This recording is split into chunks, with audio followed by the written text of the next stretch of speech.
নানি বাড়ি মানে রসের হাঁড়ি, তাই না? মজার মজার খাবার দাবার আর সবাই মিলে কাজিনদের সাথে এত এত মজা করা সবকিছুই হয় নানি বাড়ি আসলে। আজকে সন্ধ্যার দিকে আমার নানিকে আমি বলতেছিলাম আমার খুব ইচ্ছা করতেছে এখন চিকেন রোস্ট খেতে। আর একটু পরে রুম থেকে বের হয়ে দেখি রান্নাঘরে আমার নানি অলরেডি মুরগির মাংসে মশলা মেখে ফেলছে। কখন মাংস ফ্রিজ থেকে বের করে ভেজাইছে, কখন মাখাইছে আমি কিছুই জানি না। এখন সে আমার জন্য এই মাংসগুলো রান্না করবে রোস্টের স্টাইলে। মুরগির মাংসের রোস্ট করা হয় বড় বড় পিস করে, বাট আমার নানি এই ছোট ছোট পিস গুলো দিয়ে আমাকে মুরগির মাংসের রোস্ট করে দিবে। নানি দাদিরা আসলে এরকমই হয়, তাই না? তারা নাতি নাতনিদের সব শখ আবদার পূরণ করার চেষ্টা করে। মুখ ফুটে কিছু একটা বলতে দেরি হবে, বাট সেটা হাজির হতে সময় লাগবে না। আসলে যারা নানি দাদির ভালোবাসা পাইছে তারা সত্যি ভাগ্যবান। আলহামদুলিল্লাহ আমি আমার নানা নানি দাদা দাদি সবার ভালোবাসাই পাইছি। আজকে কিন্তু আমার নানি দুপুরবেলা গরুর মাংস রান্না করছিল। নানির হাতে রান্না কিন্তু ভীষণ মজার। গরুর মাংস আমার অনেক পছন্দ, বাট নানির হাতে চিকেন রোস্ট খেতে আমার ভীষণ ইচ্ছা করতেছিল, তাই জাস্ট আমি একবার বলছি। আর এই যে এখন রান্না করাও হচ্ছে অলরেডি। চিকেনের পিসগুলোকে সুন্দরভাবে মশলা মাখিয়ে ভালো করে ভেজে একটা বাটিতে তুলে রাখলো।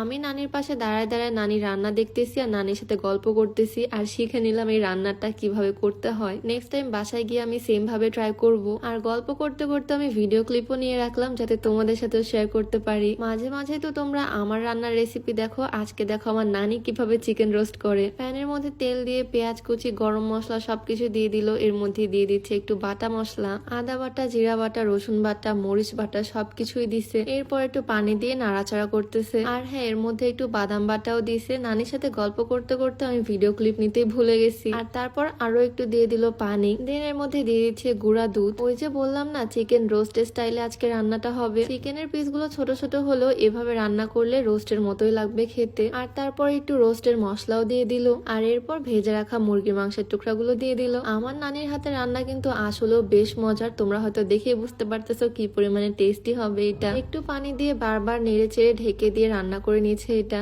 আর একটু পরে এটার মধ্যে আমার নানি অ্যাড করে দিল চিনি। এই চিকেন রোস্টটা একটু মিষ্টি মিষ্টি ফ্লেভারের হয়। দুধ চিনি সবকিছু অ্যাড করা হচ্ছে এখানে। খুন্তির আগায় একটুখানি ঝোল নিয়ে আমার নানি চেখে দেখলো লবণ ঝাল ঠিক আছে কিনা, তারপর আরো একটু চিনি অ্যাড করে দিল। এভাবে নেড়ে চেড়ে ঢাকা দিয়ে দিয়ে আমার নানি এটাকে রান্না করে নিবে। আর এদিকে আমার মামাতো বোন আমার কাছে চলে আসলো লেবু নিয়ে। গত 2 দিন আগে আমি লেবুর ললিপপ বানাইছিলাম, আর সেইটার ভিডিও দেখে নাকি ওদের মুখের মধ্যে একদম সমুদ্র হয়ে গেছিল। তাই আজকে আমার কাছে আবদার করছে আজকে আবারও লেবু দিয়ে কিছু একটা করে দিতে হবে। আমার ভাই তো ঘুমাই গেছিল, ঘুম থেকে সে উঠে আসছে লেবু খাওয়ার জন্য। তাই ভাই বোনের আবদার পূরণ করতে আমিও বসে পড়লাম। আজকে ওদেরকে লেবুর পিনিক বানিয়ে দিব। লেবু আমি বেশ কয়েকভাবে মাখাতে পারি, আজকে করতেছি একদম সহজ স্টাইলে। লেবুগুলোকে ছোট টুকরা করে কেটে নিচ্ছি। আমি খাবো, আমার নানি টক পছন্দ করে, আমার মামাতো ভাই বোন, আমার ছোট মামা সবাই মিলে খাবো, তাই অনেকগুলোই নিছি। ছোট্ট একটা লাল মরিচ নিয়ে নিছি। আমার নানি বলল এই মরিচে নাকি প্রচুর ঝাল, একটা মরিচ দিলেই এনাফ। আমার তো একটা প্রবাদ খুব মনে আসতেছিল ছোট মরিচের ঝাল বেশি। তো মরিচটা ঢলে এর মধ্যে আমি দিয়ে দিচ্ছি বিট লবণ, তারপর একটু মরিচের গুঁড়া দিয়ে দিলাম, আর একটু দিয়ে দিচ্ছি সরিষার তেল, আর সবার শেষে দিয়ে দিলাম চিনি। এইটা খেতে কিন্তু দারুণ লাগে, মুখে একদম পানি এসে যাওয়ার মতো একটা রেসিপি। আমার যখনই টক ঝাল মিষ্টি কিছু খেতে ইচ্ছা করে, টক টক কিছু খেতে ইচ্ছা করে, তখনই আমি একটা লেবু ছোট ছোট টুকরা করে কেটে একা একাই খাই এভাবে মাখিয়ে। এদিকে আমার লেবু মাখানো দেখে দেখো জাস্ট তার অবস্থা।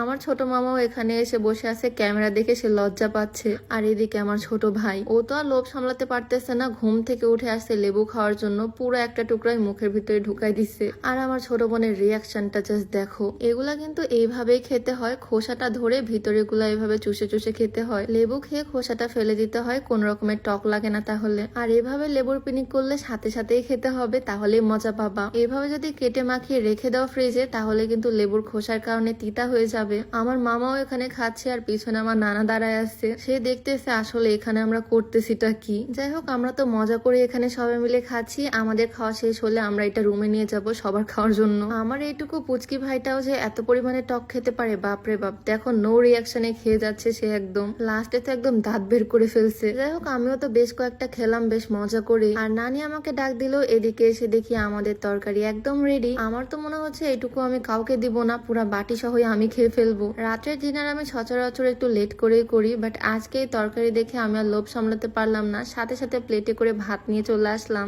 এত মজার খাবার এখনই আমার খেতে হবে। আর এই রান্নাটা তো আমি আমার নানির কাছ থেকে শিখে গেলাম, এখন বাসায় গিয়েও এভাবে রান্না করে খেতে পারবো। তোমাদের কাছে কেমন লাগলো এই রেসিপিটা? দেখতেই ভীষণ লোভনীয় লাগতেছে না? আজকে তো জান শান্তি করে রাতের খাবারটা খেলাম। তোমাদের কাছে ভিডিওটা কেমন লাগলো অবশ্যই কমেন্টে জানিও। তো সবাই ভালো থাকো, আজকে ভিডিও ছিল এই পর্যন্তই। আল্লাহ হাফেজ।